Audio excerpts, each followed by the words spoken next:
Chapter 11. You are listening at novelfull.audio. After wrapping up the training camp stuff, Gion headed out. Seeing Gion leave, Kaji wasn't about to hang around. He was way too embarrassed from earlier. He shot Kurosawa a death glare before following Gion. As Gion walked away, he suddenly yelled, "Whoops!"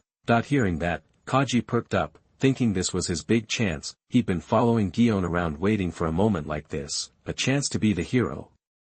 After all this frustration, now he could finally shine. Kaji hurried up, forcing a cheesy smile, all concern.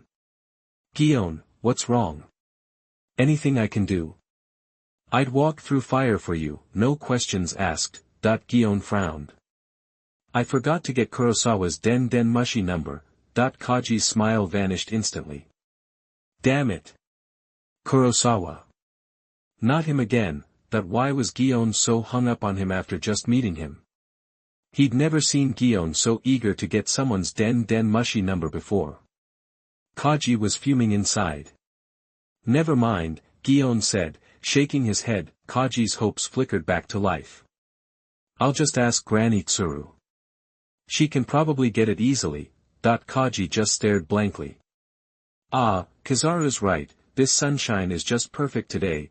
Kurosawa got back to his apartment, the sun streaming in through the window, warming the place up nicely. Yeah, it was just a studio, even though he was only a sergeant. He stretched, tested out the bed's softness, then pulled up his system panel. "Alright, what's it gonna be from the golden prize pool?" Kurosawa was definitely feeling expectant.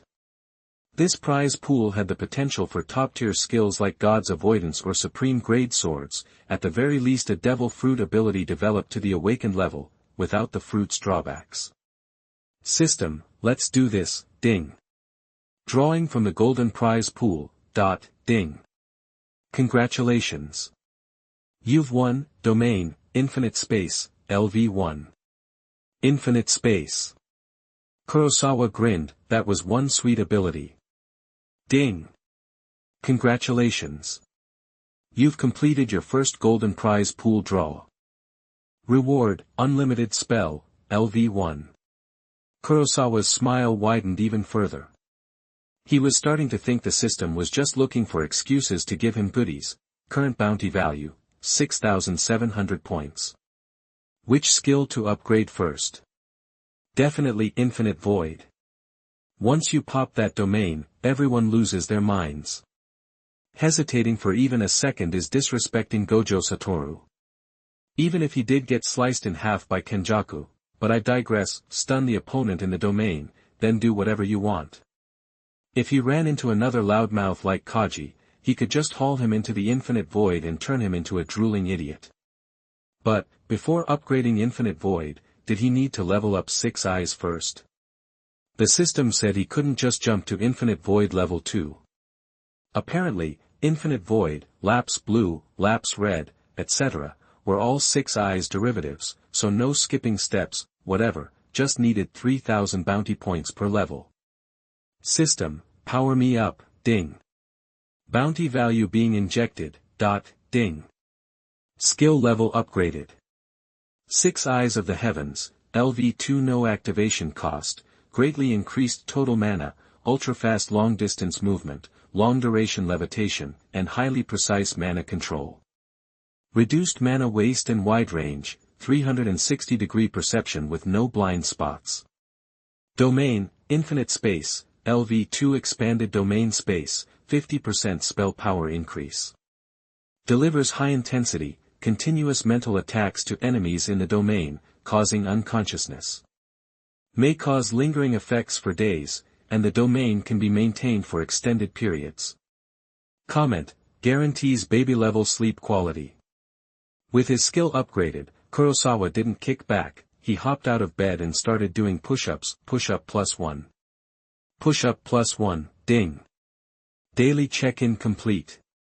Kurosawa clenched his fist, the sunlight hitting it, feeling energized. Knock, knock, knock. Someone was knocking at the door, followed by a friendly voice. "Brother Kurosawa? You in there?" The next day at the officer training camp, the sun was blazing. A clean-shaven guy was standing on the platform, while the young Marines below sweated it out under the heat. "Man, I'm so tired of training in this weather." A drop of water slid off Kurosawa's fingertip, his face cool and relaxed, he complained, but his body didn't show any fatigue. Peak masculinity. Kurosawa's performance was starting to get on people's nerves. "That jerk." One Marine, struggling with push-ups, gritted his teeth, his clothes drenched. "Miguel, you got a problem with this?" Miguel stayed quiet, recalling the day before when Kurosawa had knocked him out with a single punch. "No." 598, that he silently completed a training regimen several times harder than everyone else's, his sweat soaking the ground. "I have a problem. Instructor Huashishin, why is he drinking coconut milk under a parasol?" "Yeah, and wearing sunglasses and a rocking chair." "Right, Instructor Huashishin." "Why?" Huashishin looked at the whining recruits and awkwardly touched his chin, but it was smooth. His burned beard from yesterday had looked so bad, he'd had to shave it. Huashishin glanced over at Kurosawa, who was totally ignoring everyone's complaints. His lips twitched. "Why? If you can get me to shave your beard, you can do the same. Besides, if you got a problem, use your fists, not your mouth." Everyone turned red-faced and swallowed their anger, fueled by resentment. The Marines started training even harder. Kurosawa slowly shook his head and took a sip of his iced coconut juice. "Ah, nice." That woman picked out a great rocking chair. The cool water ran down Kurosawa's fingers. Even in the heat, he felt completely comfortable. Truth was, the sunglasses, the rocking chair, and the coconut milk weren't Kurosawa's idea. Everyone knew Kurosawa wasn't one to chase after pleasure. Gion had shown up out of nowhere when he first got to camp and said something like, "You shouldn't overwork yourself after so much training," and arranged the whole setup.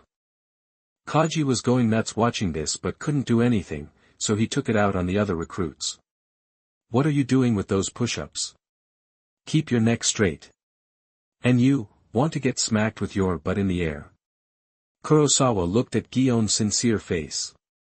He didn't want to let him down, plus, with all the effort and dedication he put in, his ridiculously handsome face, and a little help from his system, it made sense that he'd have this kind of status. Days passed like this. Kurosawa was working hard as usual at the training camp.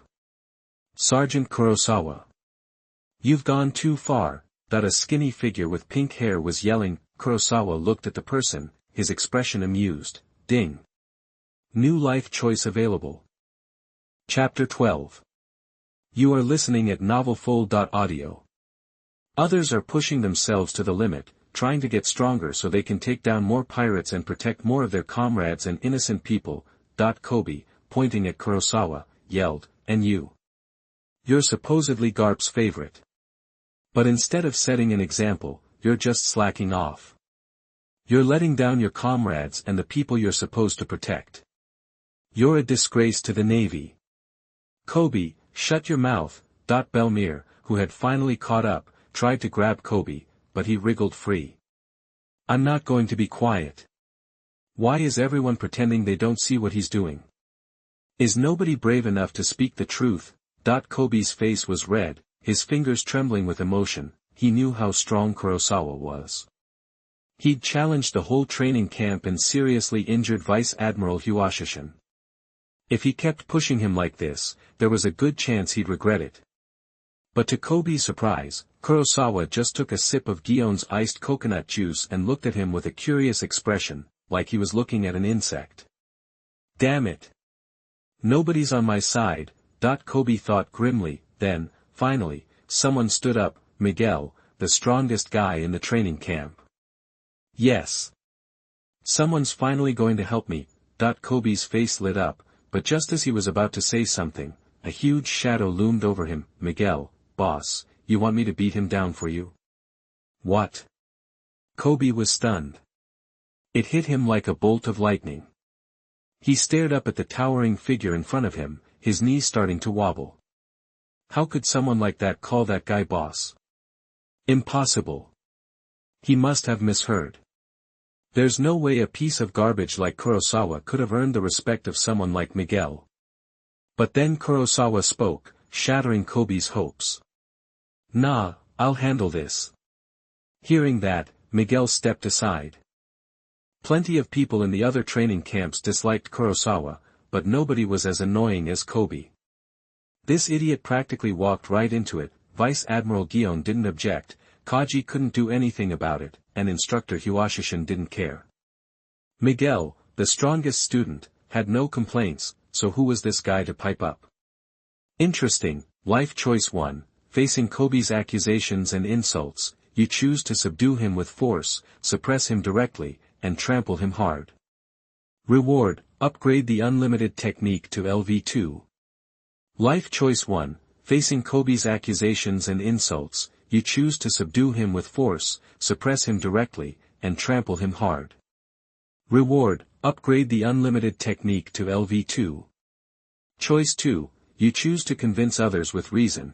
Once that first choice popped up, Kurosawa couldn't waste any more time on this kid. Kurosawa stood up, his blue eyes fixed on the little punk. Navy shame, huh? What even is shame? He was about to give Kobe a lesson, *swish star. In the blink of an eye, Kurosawa was standing in front of Kobe. Miguel's eyes widened.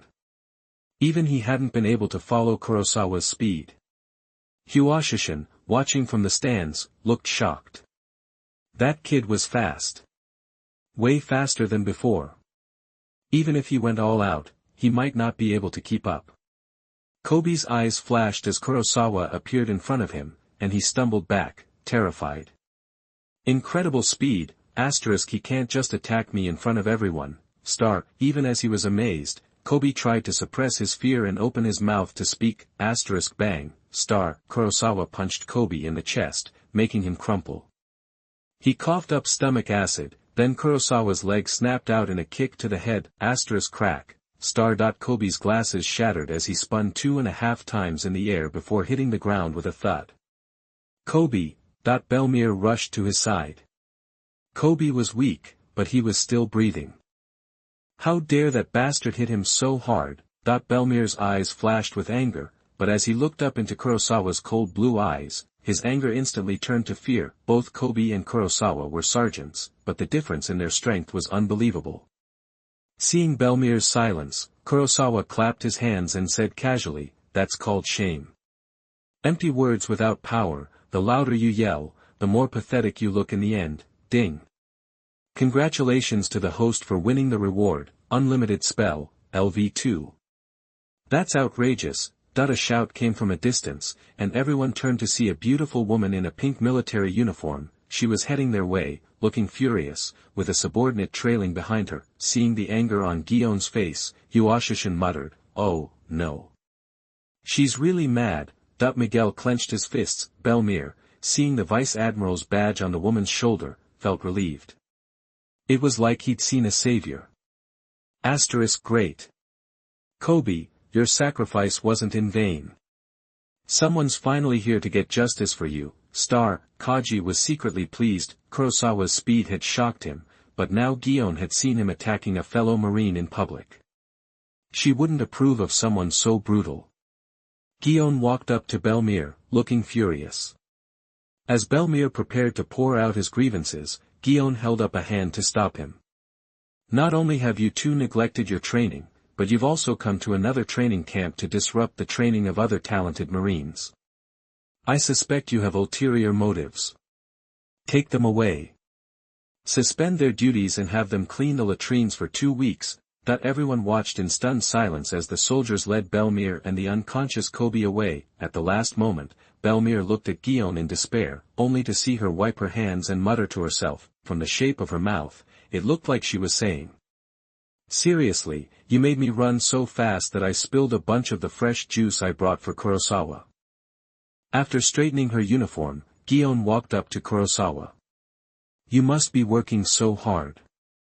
This is some fresh juice that just arrived from the mainland. I was afraid you might be getting tired of coconut milk, it could affect your training. Try something different." "Thank you, Vice Admiral Gion."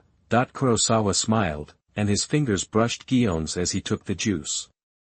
Her face flushed slightly. She made time to come here every day just to see Kurosawa smile. It was like a warm breeze that completely intoxicated her.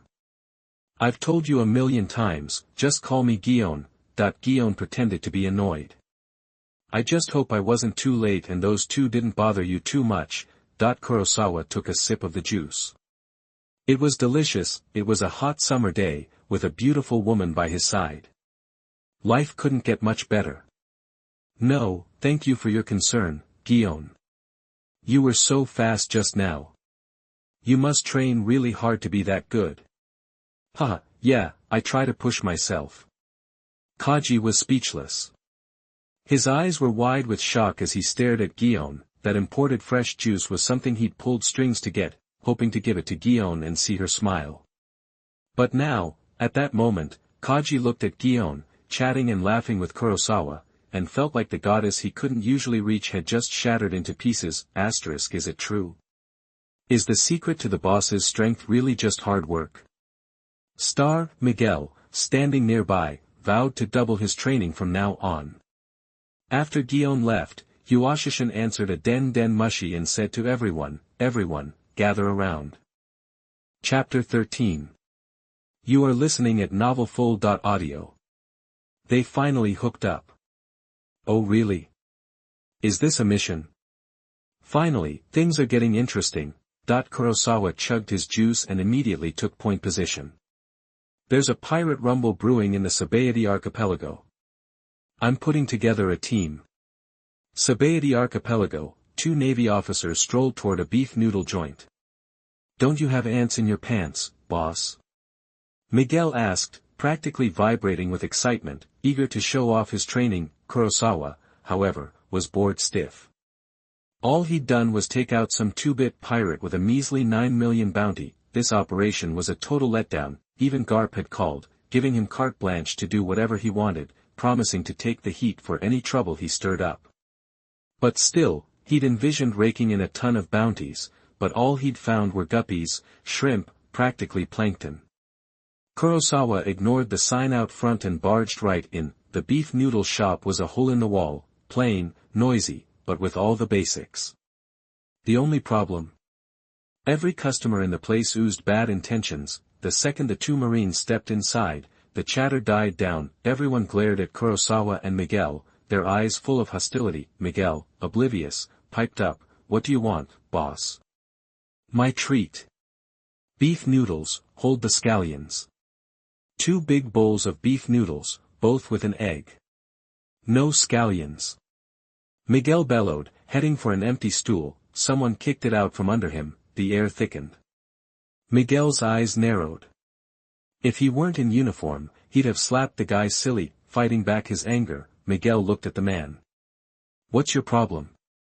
"Ha ha ha. Kuen's asking what your problem is." So funny, that the place erupted in laughter.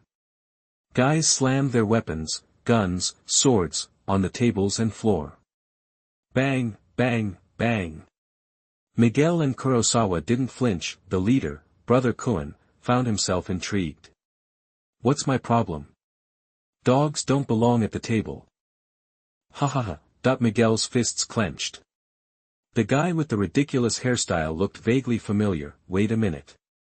This was Ibuprofen Duan Kuen, the pirate with a 22 million bounty. Duan Kuen noticed the recognition on Miguel's face and smirked. "Didn't you see the sign outside? No Marines or dogs allowed." Miguel blinked. He hadn't noticed the sign. Kurosawa remained cool as a cucumber. That's why he wanted to come to this ordinary noodle shop. "Scared now, are you?" "Too late for that." Duan Kuen patted the scimitar at his hip, drawing the blade and slashing at Miguel. Miguel, one of the training camp's top performers, was no slouch. He drew his own knife in a flash, blocking the blow. Clang. Sparks flew. "Get boss. Kill those dumb Marines." The place went wild. Miguel and Duan Kuen traded blows before leaping back, panting. "Damn it." Duan Kuen spat, massaging his aching arm. How was this guy so strong? Miguel's blood was pumping. This was the pirate with the 22 million bounty. He was pretty tough. "Shave." Miguel blurred forward, appearing instantly at Duan Kuen's side and bringing his blade down hard. Duan barely managed to block, but Miguel had the advantage this time. After a dozen more clashes, Miguel finally cut Duan's arm. At this rate, Duan wouldn't last long. Kurosawa watched, sipping his water, sizing up the situation. The 22 million bounty wasn't bad, but Duan was facing a star pupil like Miguel. Duan knew he was in trouble. He signaled, and the pirates in the shop sprang to their feet, weapons trained on Miguel. "You wanna mess with Brother Kun? Hands up. Our guns are loaded." Duan, emboldened, snarled, "I'd advise you to freeze. My knife is faster than bullets." Miguel glanced at the gun barrels pointed his way, but he wasn't scared. "A bunch of lowlifes like you. Shoot that bastard full of holes." Duan roared, but no shots rang out. "Kun. Brother Kun, behind you." Duan whirled around to see an impossibly handsome face. When had that kid moved? Duan's eyes widened.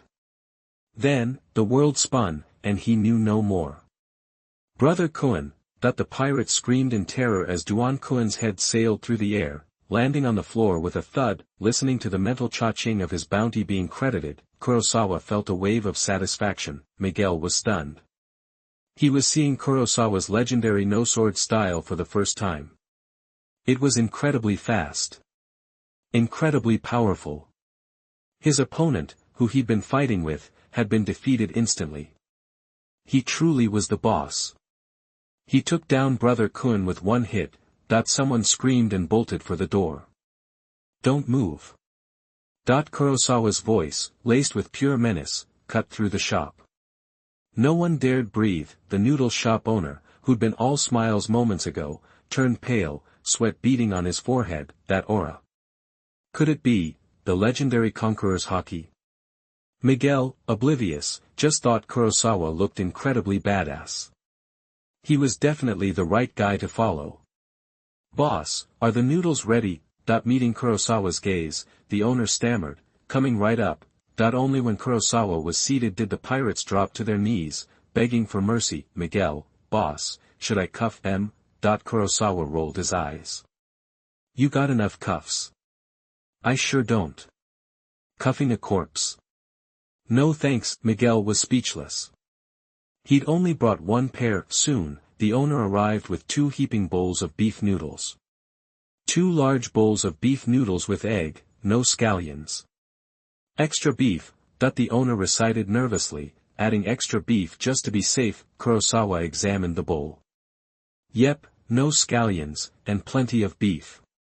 The owner visibly relaxed. "Enjoy your meal, gentlemen." Then. "But I don't eat beef." Chapter 14. You are listening at novelfull.audio. The grin on Kurosawa's face looked like a devil claiming King Ji's soul. King Ji froze, then Kurosawa pressed on. "The bounty's 36 million berries, right, King Nayukulu Ji?" Miguel's eyes narrowed, instantly shifting into a fighting stance. He'd seen King Nayukulu Ji's wanted poster, and the guy didn't look anything like this, but he trusted Kurosawa's word. "Huh, you must be joking, pal. Never heard of him." King Ji chuckled. Kurosawa's expression didn't change. "If I say it's you, then it's you." A beat of silence, then, King Ji's smile finally faded. "Okay, look, I got nothing to do with you too. Just pretend you never saw me, deal?" "No deal." Before Kurosawa even finished the sentence, a mechanical spike shot out from behind King Ji, so fast even Miguel couldn't react. "2 grunts think they can take me. Eat this." But instead of Kurosawa catching a spike to the head, King Ji stared in disbelief. The metal spike had stopped, just inches from Kurosawa's face, like hitting an invisible wall. It wouldn't budge. "Impossible." King Ji was stunned. Then dozens of poisonous needles sprayed out from all over his body, but every single one of them froze in mid-air. Miguel was just as shocked. What the heck was this? Was there another powerhouse hiding in this noodle shop? Kurosawa stood up, and the smile on his face sent a chill down King Ji's spine. Protected by his limitless technique, no ordinary bullet, even one enhanced with Hawkeye, could hurt Kurosawa now. let alone metal spikes and poison needles. Kurosawa chuckled, stepping forward. The poison needles, hitting an invisible force field, were pushed back as he advanced. This punk is trouble. Run for the hills, can't mess with it. Better bail. The thought flashed through King Ji's mind, and suddenly jets engaged in his legs, sending him rocketing backwards. But that speed was like a snail to Kurosawa now. In a blink, Kurosawa was right on King Ji's tail, and the full power of the limitless technique was unleashed. As Kurosawa closed in, the technique slammed into King Ji like a brick wall, embedding him right into the wall. The massive impact revealed King Ji's true face, and the poison needles were forced back into his body. Ack, dut as King Ji wailed, other pirates tried to bolt. Miguel moved to stop them, when he saw a familiar blue-white energy ball materialize. Technique, forward rotation, azure. Boom, dot with a wave of Kurosawa's hand, azure swept through the noodle shop, the resulting vacuum pulling in all the pirates, and, along with the wooden structure, became a single, tumbling ball of chaos. The noodle shop was demolished, drawing the attention of passers-by. What was that? I thought the Navy didn't hang around this noodle joint. Look. That ball's made up of people and wood. Hey, ain't that the cyborg pirate with the 36 million berry bounty, Nayukulu Kinki? Beaten to a pulp. Who's this Navy guy? Amidst the crowd's shouts, Miguel finally snapped out of it. The tall man stood there, a cold glint in his sword. Navy business. Civilians, stay back, the poison worked fast. King Ji was pinned to the wall, unable to move. It finally dawned on him what he'd gotten himself into. Damn you, you can't be just some grunt. Seeing King Ji's despair, Kurosawa, ever considerate, snapped his neck to end his suffering. Ding. Congratulations, host, for receiving 3,600 bounty points. Current bounty value, 7,400 points. I just made almost a small fortune. Kurosawa grinned, scanning the onlookers for any familiar faces, but they all seemed like small-time thugs with no bounty. Miguel, let's call it a day, oh, and pack me up that beef noodle soup. Got it, boss. I'll pour out the beef for you. Kurosawa whirled around, glaring at Miguel. Pour what out? Pack it up. All of it. Look, even though King Ji was a rotten pirate, that beef was top-shelf stuff, and a huge portion to boot. One bowl could match a day's worth of sales at a ramen shop. By putting an end to this dumping of a perfectly good meal, Kurosawa was actually doing a service for the economy. Meanwhile, at Marine headquarters in Marineford, in the Fleet Admiral's office. Bala bala bala baga. Ha ha ha, Sengoku. As soon as the Den Den Mushi connected, an evil laugh echoed from the other end, and even Sengoku felt a shiver run down his spine. Sengoku stared at the Den Den Mushi, which had taken on an ugly, twisted shape, and frowned. Who is this? Ha ha ha, Fleet Admiral Sengoku, who I am isn't important. But I have a gift that I think you'll be very interested in. The office fell silent. Even Garp, normally loud and carefree, was quiet. A strange foreboding hung in the air. What gift? After a long pause, Sengoku spoke. Ha ha ha. The captain of the Whitebeard Pirates 2nd Division, Portgas D. Ace, the Fire Fist. Satisfied with this gift, Fleet Admiral, Garp's face went ashen, his eyes glued to the Den Den Mushi. What do you want? Ha ha ha. I want to become one of the 7 warlords of the sea. On the other end of the line, Marshal D. Teach wore a wicked smile. An evil plan was hatching in his mind. This beef is seriously good, Miguel said earnestly. It tasted even better than what he ate back in the barracks. After this, I'll take you somewhere nice. Oh. Boss, found a new haunt for those crooks. Kurosawa gave a mysterious smile. Nah. We rarely get off base, so of course I gotta have some fun. Then, Kurosawa leaned in close to Miguel's ear and whispered, heard the bubble baths on the Sabaody archipelago are legendary. Miguel's eyes widened, Kurosawa frowned. Did he really misjudge him? Kurosawa was about to initiate the great memory wipe technique, when he saw plumes of steam erupt from Miguel's nostrils.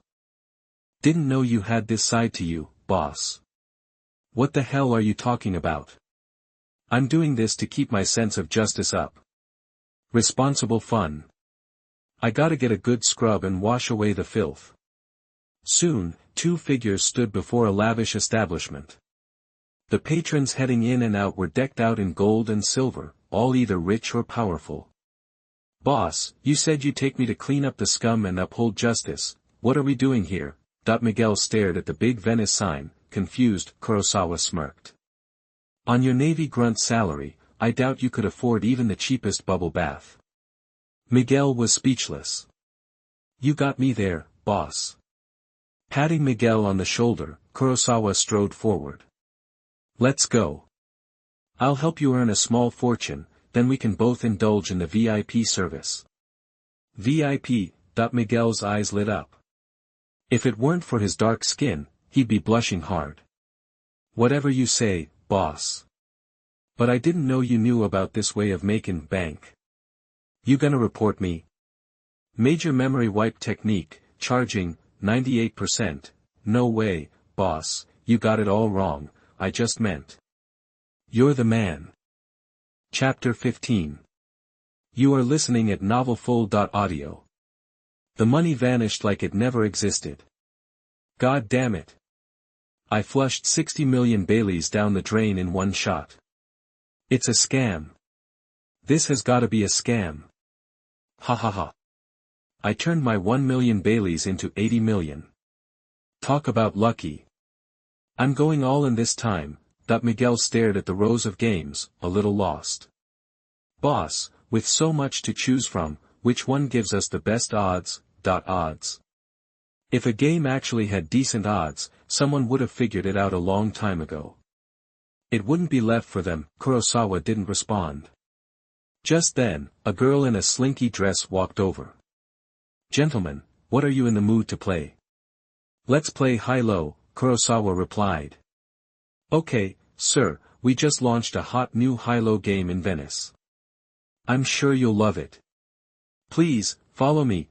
Even though Kurosawa and his friends didn't exactly scream rich, the girl kept a warm smile plastered on her face. Besides, she'd never seen anyone as handsome as Kurosawa, and those blue eyes of his had her hooked at first glance. With all the hotels next to Venice, she was already looking forward to clocking out, and who could blame her? Even Gion couldn't resist Kurosawa's charm. The girl led them to a packed table. I refuse to believe my luck's this bad. 40 million Bailey on big. Hee hee, you old fool, you're going home broke today. 30 million Bailey. I'm betting small. 2 million Bailey on big. Kurosawa's eyes narrowed as he scanned the bustling table. He spotted a familiar white-haired figure, but the man who once ruled the seas didn't seem to be having much luck today. Interesting. That's the one. The girl seemed surprised by Kurosawa's choice. Excuse me, sir, the minimum bet for that game is 1 million Baileys. Hearing this, Miguel instinctively clutched his wallet. He worked his tail off in the Navy, and the most he'd ever saved was 100,000 Baileys. As for the pirates they'd caught that morning. Sorry, the bounty hadn't been paid out yet. Miguel suddenly felt a little embarrassed. Boss. I, only have 80,000 Baileys on me. Kurosawa didn't flinch. Don't worry about it. I got this. The girl's eyes sparkled. Could this guy be a low-key millionaire? If so, she was going to give him the royal treatment. Okay, sir. This way. Boss, are you secretly loaded? Kurosawa pulled 17 million Baileys out of nowhere, and Miguel's jaw dropped. Kurosawa, 17.08 million Bailey. Put it all on the line. What? Miguel's eyes bugged out. Was he seriously going all in? Good thing he kept 20,000 Bailey on the side, or he'd be broke if they lost. The girl looked shocked, but kept quiet and did as she was told. Boss, big or small? Kurosawa didn't answer, just glanced at the cylinder made of special material. Big. Boss, I trust you. After a moment of hesitation, Miguel's eyes steeled with determination. Bets are in. Open. 52, that the crowd erupted in shouts. Son of a bitch. I lost 20 million Baileys. Yes. I just made 13 million Baileys. Hello, luxury bubble bath. Miguel was stunned by the result, then pumped his fist. Boss, you're amazing. You nailed it. Even the girl couldn't help but marvel at Kurosawa's insane luck. Kurosawa waved his hand. Continue. Everything on the line. Whoa, Miguel sucked in a breath. All in again. Boss, shouldn't we maybe hold something back? The girl frowned. Kurosawa was getting cocky. Luck can only take you so far. Did he really think it would last forever? But then the points were revealed. Bets are in. Open. 76. Holy crap. Boss, you're a god. Miguel yelled, feeling his blood pumping. The girl eyed Kurosawa with a strange expression. This had to be luck, right? Kurosawa just smiled faintly. He knew exactly what was in that barrel. Continue. Everything on big. Kurosawa's bold move started attracting attention, and some of the other gamblers began to follow his lead. I'm in. 2 million Baileys. I'll put in 3 million Baileys. Bets are in. Open. 61, big. Damn. This is incredible. Kid, you've got some serious luck. But you must have used it all up with so many wins in a row. I'm betting the opposite of you next round. Others voiced similar sentiments. Kurosawa said nothing. Continue. Everything. He was cut off by Miguel. Boss, can you spare some so I can show off a little? Kurosawa tossed Miguel 30 million Baileys. Miguel's breath hitched at the sight of so much money. Kurosawa, go ahead. Everything on big. Miguel's eyes widened. He leaned close to Kurosawa's ear and whispered, Boss, 3 bets in a row on big. Are we sure this is safe? Kurosawa replied calmly, guaranteed. Hearing that, Miguel felt emboldened. He quietly pulled the 20,000 Bailey he'd stashed in his pocket and threw it into the pile, pushing the money forward with both hands like Kurosawa. Bet big. Give me the works. The outcome was, naturally, big, and Kurosawa and Miguel raked in a fortune. The floor girl was practically drooling. If it weren't for Venice's rules, she would have jumped in on the action. I'm rich, boss. Miguel exclaimed, grinning from ear to ear. Kurosawa's rapid rise was attracting more and more attention, and the people who followed him were making a killing, but for every winner, there was a loser. A white-haired old man in the corner had lost 8 bets in a row and was so drunk that he'd just signed a contract to sell himself. They couldn't lose this time. After watching Kurosawa for a long time, Rayleigh made up his mind and marched resolutely to his side. Kid, I can tell you're someone special, destined for great things. I have a secret book on hockey right here. Just tell me what the next number is going to be, and I'll reluctantly let you have it. Ding. The host's current situation is detected. Please make a life choice. Life choice 1, faced with Pluto Rayleigh's request, you, who respect the elderly and love the young, can't bear to see him sold at auction and decide to rescue him and tell him the correct point size. Reward, the anger of the Venice boss, postpartum care of Sow's X1. Life choice 2, seeing Rayleigh's sincere eyes, you smiled slightly and decided to tell Rayleigh the wrong point size, so that the old man can understand what it means to be a fool's errand, and then quickly run away. Reward, famous sword and supreme grade sword. Life choice 3, what the heck is postpartum care for Sow's? Rayleigh, you dirty old man. Kurosawa made his choice instantly. He was just helping out an old man. It had nothing to do with judging a book by its cover. He was just carrying out justice in his heart.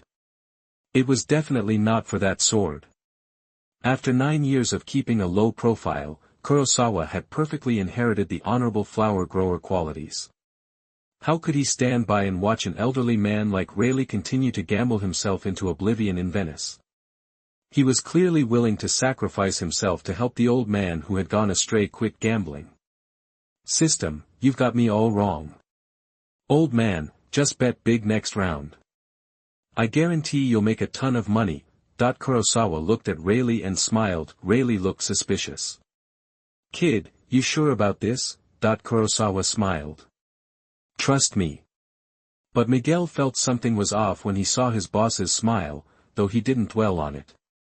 He slapped all his earnings onto the table, moving so fast that Kurosawa didn't even have time to stop him. 200 million Baileys on big. Give me everything. Seeing that Kurosawa's friend had bet, Rayleigh didn't hesitate and put everything he had on the line.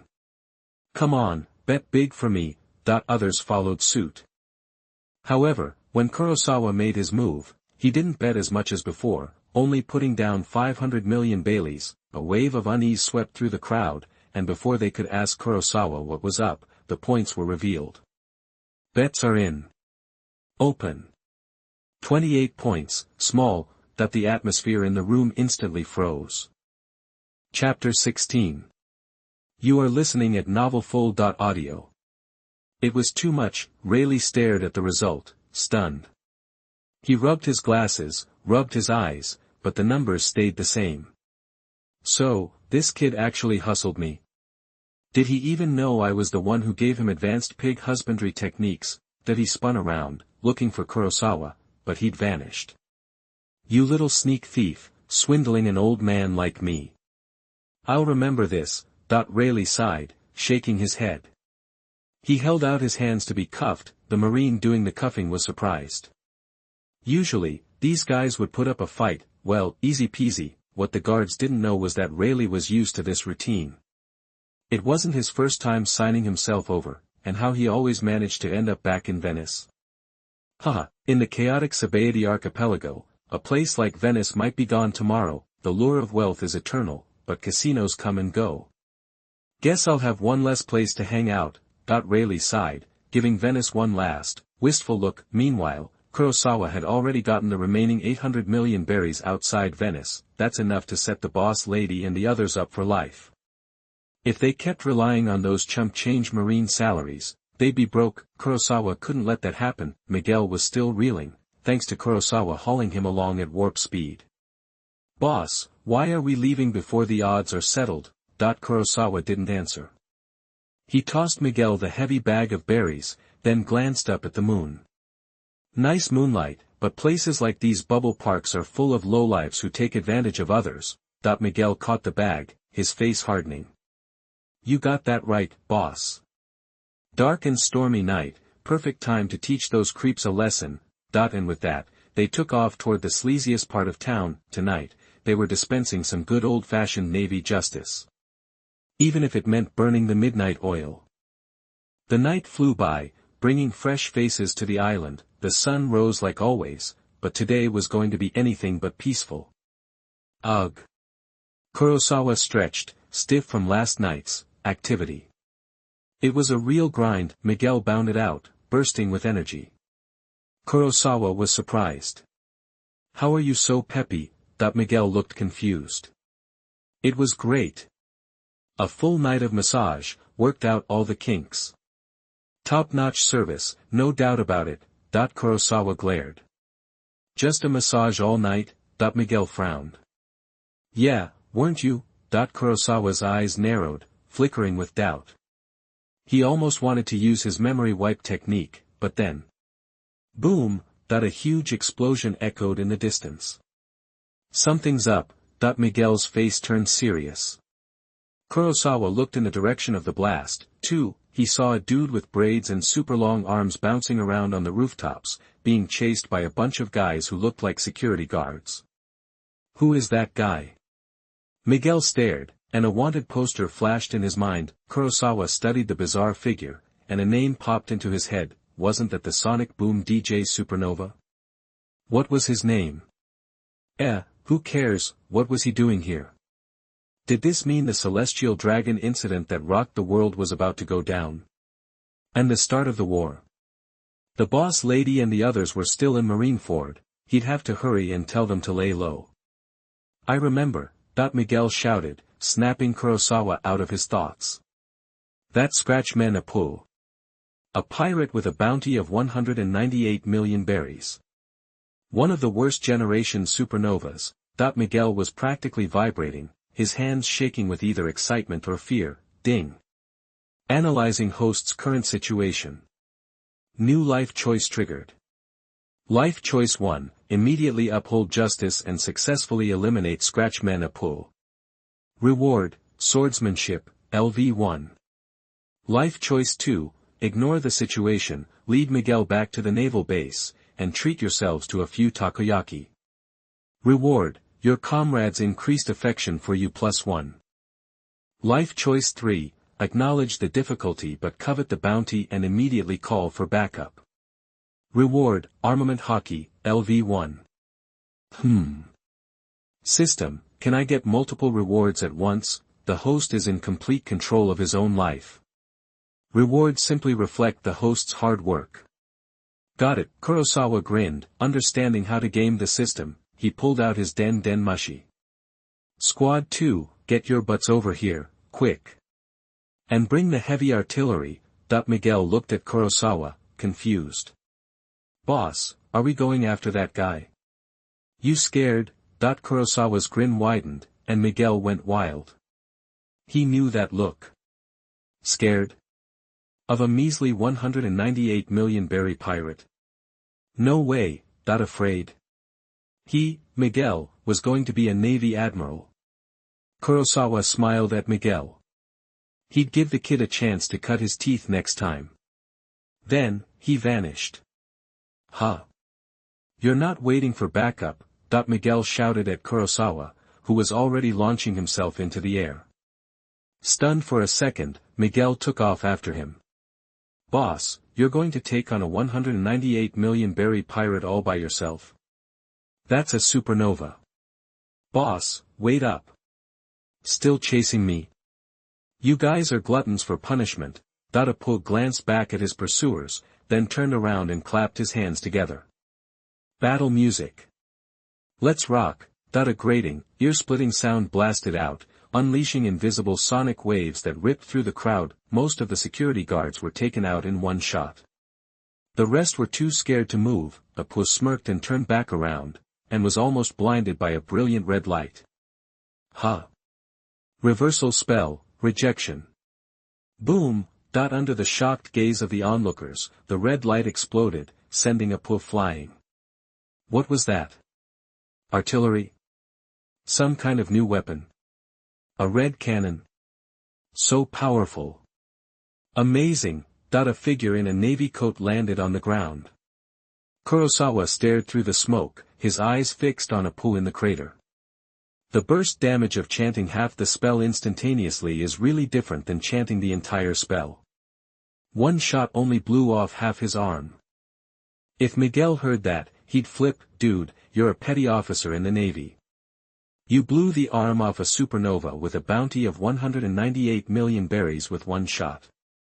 That's not normal. Seeing Kurosawa, the crowd began to whisper. That young Marine's got guts. And he's kind of cute. Looks like a sergeant, right? Are they giving sergeants high-powered weapons like that now? Just then, a Navy lieutenant arrived on the scene. What's going on here? What was that explosion? Sergeant, explain yourself. Chapter 17. You are listening at novelfull.audio. Ah. My hand. Apu scrambled to his feet, blood pouring from his broken arm. Who the hell are you, kid? Seeing Kurosawa's sergeant's badge, Apu was stunned. How can some no-name naval sergeant have skills like that? I'm a supernova. Hey, I'm talking to you. I'm Lieutenant Kurid. You don't ignore a superior officer's orders. I don't care where you're from. Kurid kept yapping, but Kurosawa ignored him and just unleashed a blast of his aura in his direction. Boom. Kurid stumbled back, staring at Kurosawa in awe. You. As the dust settled, Kurid's eyes widened. You're Scalakiman Apu. One of the worst generation supernovas. Bounty of 198 million berries. Kurod's voice trembled, and he backed away. This pirate was way out of his league, they'd need at least a commodore to deal with him. Actually, even a regular commodore probably wouldn't be a match for Apu. The onlookers panicked when they heard Kurod. What? He's one of the worst generation. Those guys are stone-cold killers. Yeah. I heard they leave nothing but scorched earth wherever they go. Even babies stop crying. What's that sergeant doing picking a fight with someone like that? Kurod was sweating bullets, ready to bolt at the first chance. Kurosawa's 6 eyes picked up everything they were saying. Dangerous, huh? He wondered if his LV-2 unlimited technique could handle Apu's sonic attacks. If it couldn't and he got hit in the head, his current healing skills might not be enough to save him, but that was just a hypothetical. Based on his observations from afar and up close, Apu couldn't kill him right now. If Apu's sonic waves could actually land a hit, his 6 eyes were useless. Sergeant, you're amazing. I'm calling for backup. Hang in there. Kurosawa ignored the fleeing Kurod, and Apu wasn't paying attention to the deserter anyway. Ran pan cut. Seizing an opening, Apu leaped into the air and fired his remaining hand at Kurosawa. Invisible sonic waves shot out, and Apu smirked. His devil fruit ability was invisible, and plenty of opponents had been sliced in half before they even knew what hit them. Judging by this kid's reaction, he'd probably be another one. Die. Apu grinned, picturing Kurosawa being cut to ribbons, but the next second, Kurosawa vanished just as the sonic waves were about to hit. What the? Apu was stunned. A figure appeared above him like a ghost. Crack. Kurosawa looked at where he'd been standing. The sound waves cut through the air like a knife, even slicing through the hard bricks. Pretty powerful. Kurosawa didn't hesitate. He raised his leg, aimed at Apu's head, and brought it down with a kick fueled by raw power. Boom. Apu crashed into the ground again. This time, though, he quickly got back up and unleashed another barrage of sonic blasts. Pang. Boom. Pang. Boom. Apu, hair a mess, launched a series of explosions, leaving him winded but without even grazing Kurosawa. Damn it. How is this guy so fast? Mr. Apu. We're here. A shout echoed in the distance, and a horde of pirates swarmed toward them. Apu was initially panicked, but hearing his crew's shouts calmed him down. He was a pirate with a bounty of almost 200 million, after all. He quickly started analyzing the situation. This guy's fast, and I can't hit him. But he's not that strong. And that intimidating move, it looks like he can only use his really strong attacks once. I'm not going down. Relief washed over Apu. In his mind, this marine had no way to finish him. Kurosawa dodged to the side. Seeing Apu still able to fight, he knew that kick hadn't done much damage. No wonder this guy became a supernova. If it were Miguel, he'd probably be dead. Ugh, is my strength too low? And now his crew is showing up. I can't play around like this anymore. Guess I'll have to take him out fast. Apu, on high alert, watched Kurosawa carefully. When their eyes met, he felt a chill. But his crew was behind him, ready to take the hits. He didn't believe Kurosawa could do anything to him. What's your name? Someone who can beat me like this has gotta be known. Kurosawa didn't answer, just curled his lip and held up a finger, the dazzling red light flashing again. Crap. Apu was terrified.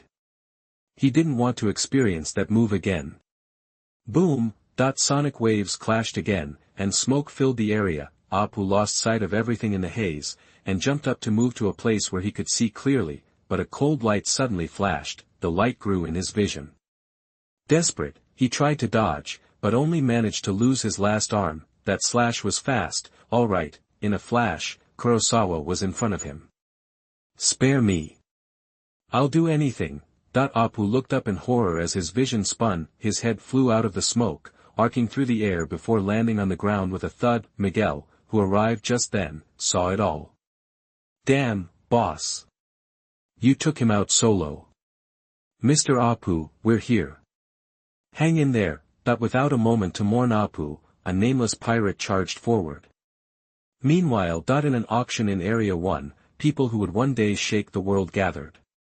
Congratulations to Mr. Charles Saint for winning the mermaid with a bid of 500 million berries. Chapter 18. You are listening at novelfull.audio.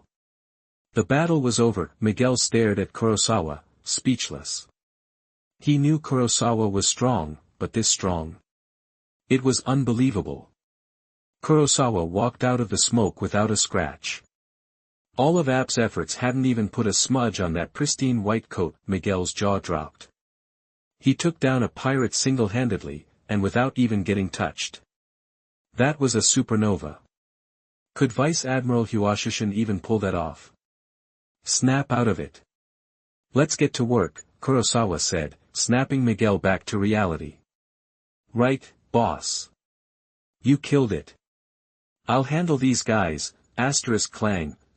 Miguel drew his saber, blocking the charging pirates. Still blinded by the smoke, App's crew hadn't realized their captain was 6 feet under. Reward, armament hockey, LV1, swordsmanship, LV1, have been granted. Ding! Congratulations. First bounty kill over 100 million. Additional bounty, 10,000 points. Kurosawa grinned as the points poured in. Normal bounty, 7,400. Billion level bounty, 29,800 points. He'd never felt so flush. This reward was worth the hassle. Time to cash in on all this hard work. With a slight smile, Kurosawa opened the system panel, and after browsing the skills, locked in on his targets. System, pump up these skills. Ding. 3,000 ordinary bounty points spent. Technique reversal upgraded to LV2. Ding. 3,000 ordinary bounty points spent. Natural fighter upgraded to LV2. With only 1,400 normal points left, there weren't any skills he could upgrade. Kurosawa decided against using his billion level points on anything ordinary. Ding. 10,000 billion level bounty points spent. Six Eyes upgraded to LV3. Keep going. Ding. 10,000 billion level bounty points spent. Technique reversal upgraded to LV3. As his most powerful weapon, leveling up technique reversal was the obvious choice. Before technique reversal evolved into some world-cleaving attack, it needed a little more oomph. Damn it, almost. Normal bounty, 1,400. Billion level bounty, 9,800 points. Why did App have to be so weak? Just 200 points away from Natural Fighter LV3, that the Natural Fighter skill would let him flawlessly combine all skills of the same level, obviously a huge combat boost. Boss, watch me go to work. Miguel charged forward, sword flashing. Kurosawa didn't jump into the fight after leveling up. He figured Miguel could learn a lot from this brawl. The war was coming. Everyone would need to pull their weight on the battlefield. To make it easier for the pirates to gang up on Miguel, Kurosawa discreetly compressed App's body into a blue orb and punted it into the nearest dumpster. Looks like I need to rack up some bounty points. In that war, even vice admirals are dog meat on the battlefield, and his current strength probably wasn't enough, though it would be enough to protect himself. Pirates with 100 million bounties aren't easy to find, but there's a whole crew of super rookies on this island right now. Kurosawa smirked. He was waiting for Luffy to stir things up. That'd draw out all the super rookies. He wasn't planning on rounding them up personally. He had no idea where they were. Who actually remembers all that stuff from the manga? Besides, remembering their locations and getting there are two different things. No evil map app here. Turning his attention back to Miguel's fight, Miguel had only been at it for a minute, and he was already hurt. To climb to the top as a super rookie in the first half of the Grand Line, a small fish had to be tough, at least not as harmless as shrimp. Miguel was surrounded, taking rhythmic hits. The 10 or so pirates he took down at the start were just beginner's luck. Even a top cadet like Miguel was feeling the pressure. If Miguel didn't have iron body, he'd be seriously injured. Where'd Mr. App go? Damn Marines. Tell me where Mr. App is, or I'll slice you in half.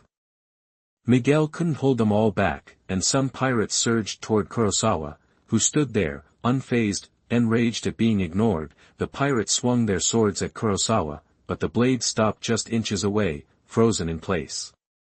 What is this? Is this guy like Mr. App? That while the pirates were stunned, Kurosawa wasn't paying attention. His senses told him there was some chaos happening elsewhere on the island. Boom. A huge explosion came from another location, followed by several smaller blasts. While everyone else was confused, Kurosawa looked in the direction of the sound. The explosion was in Area 1. Wasn't there an auction there? Could it be? Kurosawa's transponder snail rang. Ignoring the sword still poised inches from his face, Kurosawa answered. Kurosawa. Where are you? Pirates attacked the celestial dragons at the auction in Area 1. Get there now. Kurosawa's lips curled into a grin. Here we go. With a flick of his fingers, the pirates surrounding him went flying. Thanks to the unlimited technique, their blood didn't even splatter on his coat. Miguel, Kurosawa shouted, leaping into the air, raising his hand and aiming at Miguel's surroundings. Spell activation, blue. The terrifying blue orb ripped through the area, scooping up all the pirates around Miguel. Done. Boss. Miguel gaped at the cleared field. He'd seen it before, but it still blew his mind. Kurosawa, ready? Miguel, ready for what? Kurosawa, flying lesson. Miguel. Kurosawa smirked, raised his hand to control Blue's power, and sucked Miguel up into his hand. Then his face changed. Oh no. This kid is heavy. Without the boost from LV1 physical skills, lifting Miguel would be tough. Luckily, Blue's suction made it easier, but he'd have to find a way to level up his physical abilities soon. Boss, what are you doing? Looking at himself dangling in the air, Miguel was confused. Oh, boss, I was gonna ask. Is this the skywalk? How is yours so fast? Kurosawa, quit yapping, let's go. Whoosh. With everyone staring in disbelief, Kurosawa shot into the sky with Miguel in tow. Mommy. He can fly. Is he Superman? Chapter 19. You are listening at novelfull.audio. The king was in deep, deep trouble. Holy Land Mary Joa. After hearing the report, Sengoku pinched the bridge of his nose, looking grim. That kid again. What is it this time? And what's the deal with that clan? Pissing off the celestial dragons meant deploying another admiral-level fighter. Sengoku was frustrated that such power was being wasted on this kind of mess. The officer standing nearby reported, intel suggests that besides Straw Hat Luffy, there were at least 5 other pirates with bounties over 100 million present, including Eustace Kidd and Trafalgar Law. Borsellino, who was sitting beside him, casually sipped his tea. Well, we can't exactly sit this one out when they're attacking the world nobles, can we, Mr. Sengoku? Hearing this, Sengoku whirled around, staring at Borsellino in disbelief as he stood up. Could it be that this guy, the king of clocking in, dreaming of days off, had finally snapped? Sengoku was practically buzzing. This was amazing. Borsellino was finally stepping up. Borsellino, let me handle it. I'll be back before you know it. No sweat. Without a moment's hesitation, Sengoku gave his approval. Borsellino smirked mysteriously and sauntered out of the room. At the border between Area 2 and Area 1, Kurosawa and Miguel zipped through the air. Thanks to Kurosawa's upgraded level 3 Six Eyes, they could fly for extended periods now. Pirates who dare to attack the celestial dragons. What do you make of that, boss? Miguel was amazed, but suddenly, a massive rock hurtled toward them. Boss, look out! Even without Miguel's warning, Kurosawa scooped up Miguel and teleported out of the way. In the distance, a figure like a miniature giant stood poised to hurl another boulder, white wings sprouting from his back. Urich chuckled. Guess the flying marine dodged that one. First time I've ever seen a flying marine. Definitely different around Navy HQ. Miguel touched back down and his expression turned serious at the sight of their attacker. That's the pirate with the 180 million berry bounty, the weird monk Urich. He's one of the supernovas from the worst generation. Boss. Miguel started to warn Kurosawa, then quickly realized he was wasting his breath. Kurosawa had wasted Scalacci AP without breaking a sweat, and his bounty was 18 million higher than Urich's. Kurosawa was silent, but moved towards Urich, a slight scowl on his face. He'd finally been playing it cool, only to get interrupted by this idiot. Were all the pirates in this world nuts? The Admiral of the Navy comes, and they don't run. They actually attack a nobody like him. But, 180 million berry bounty. Showing up at my doorstep. Kurosawa gave a slight smile, generously deciding to forgive Urich. Ha! What did you say? You're young, but you've got a big mouth. You think you're gonna arrest me, a little sergeant? Urich scoffed, clearly unimpressed.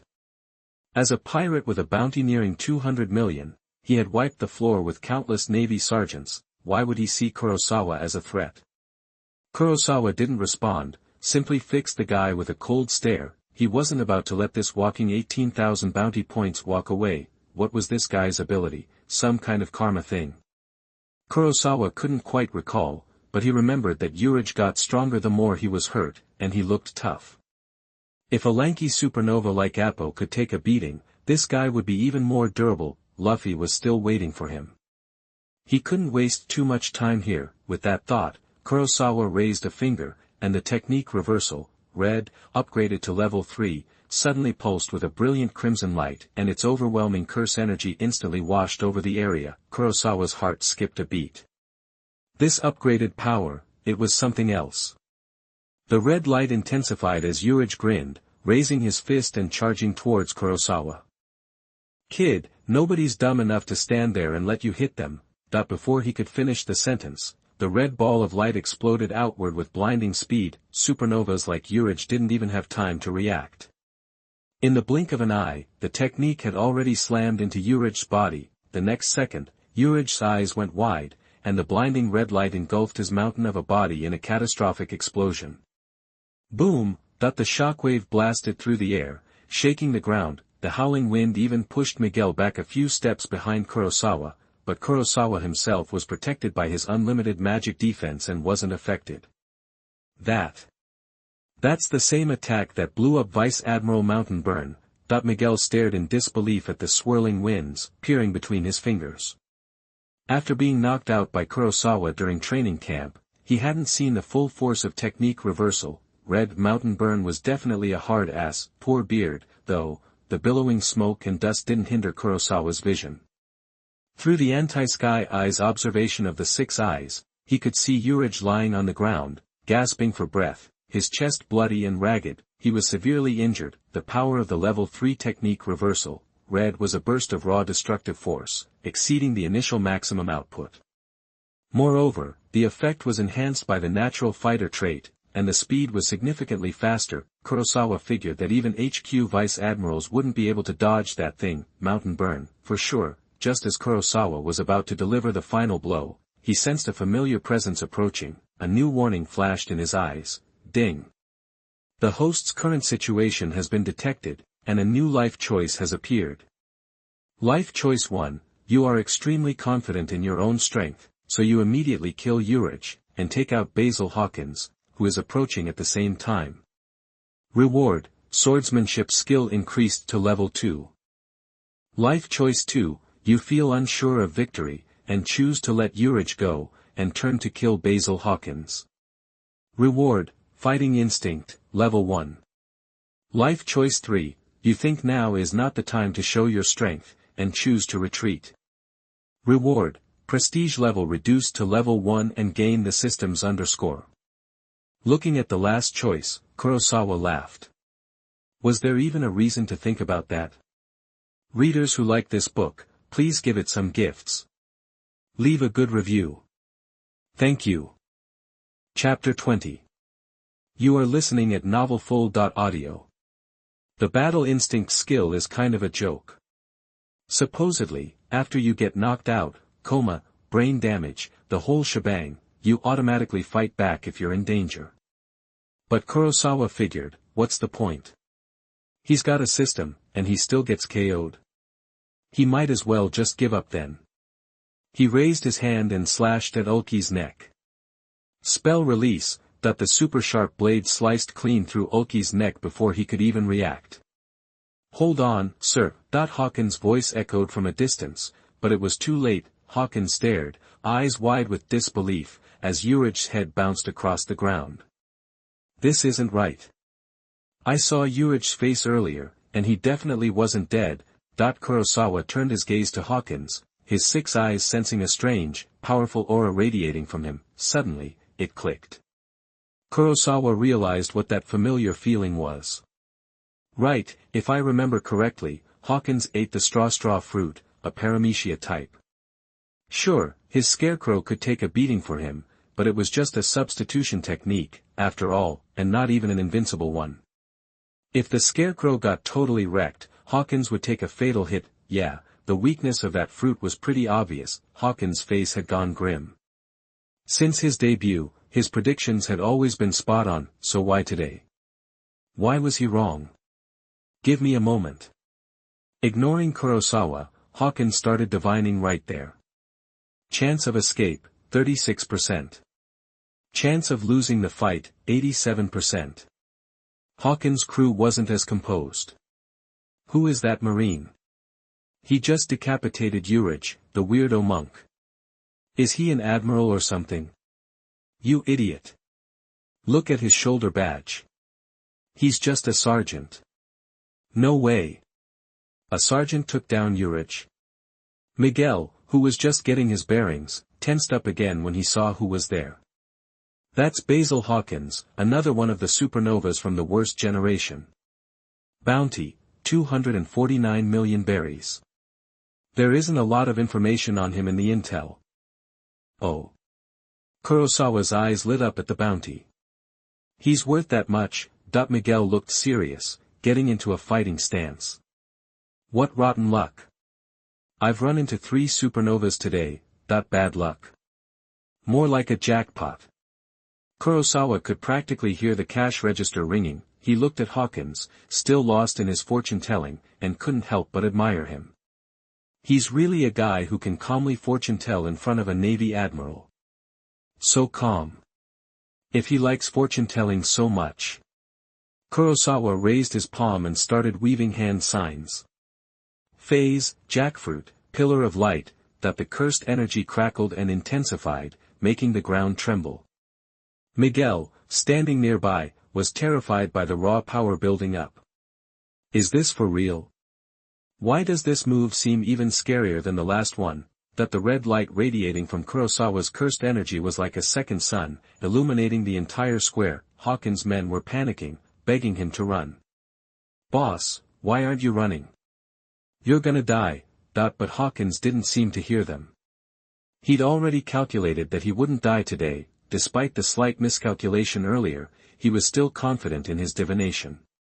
It's fine, Hawkins said, I won't die. He looked at Kurosawa. Although his cold black eyes were now filled with red light, he managed a small smile. The power this Marine uses is surprisingly similar to mine, the full power of spell reversal. He was now ready. Against someone with Hawkins' abilities, the best approach was to wipe out all his substitutes in one shot. Kurosawa grinned. Spell reversal, a flash of red light engulfed the building Hawkins was standing in. If Kurosawa hadn't protected him, Miguel would have been blown away by the force of the explosion. Whoa, boss. That move is insane. It could probably destroy a warship. Miguel stared, his eyes wide with shock, at the devastation Kurosawa had unleashed. The windows of every building around the square shattered. The tall building and everything behind it were obliterated, sending dust billowing into the sky. The once bustling streets were now a ruined wasteland. The pirate crew was even worse off. Their bodies were torn to pieces, staining the ground red like a gruesome nightmare. Kurosawa said nothing, vanishing from his spot. The next moment, he reappeared silently in the middle of the ruins. He looked at Hawkins, who was surprisingly unharmed, with a playful expression. Your ability is pretty interesting. Hawkins wasn't nearly as calm as before. Sweat streamed down his forehead, but he tried to play it cool. Your ability and mine have a weird connection. I thought we'd make good partners. Ha! Kurosawa scoffed. What makes you think you're worthy of being my partner? Are you even in my league? Hawkins didn't respond. All your men are dead, Kurosawa continued. I'm curious, how many lives do you have left now? Seeing Kurosawa's grin, Hawkins' heart pounded in his chest. Kurosawa had just pulled a ruthless move and wiped out all his voodoo dolls in one blast. He had no more substitutes left, which meant if Kurosawa killed him again, he'd be dead for real. No. Stay calm, star. My reading said I wouldn't die today, star. After a moment of silence, Hawkins' face suddenly turned savage. The appearance of conquering demons. Since the scarecrows had absorbed the damage, Hawkins was back at full strength. Kurosawa, on the other hand, had just unleashed the full power of spell reversal, and couldn't use it again anytime soon. Was this the kind of pressure you'd expect from a 249 million berry bounty? Looking at the scarecrow in front of him, Kurosawa's face lit up with excitement. He flipped his hand over, revealing a black-bladed sword etched with mysterious markings that shimmered with dark light. The blade was jet black, covered in swirling patterns that looked like hellfire, as if it contained endless power and secrets. It was razor-sharp and flashed with cold light, sending a shiver down your spine. Ding! Congratulations to the host for using the supreme great sword-level weapon for the first time. Reward, 1 sword style, song 1 flash, LV1.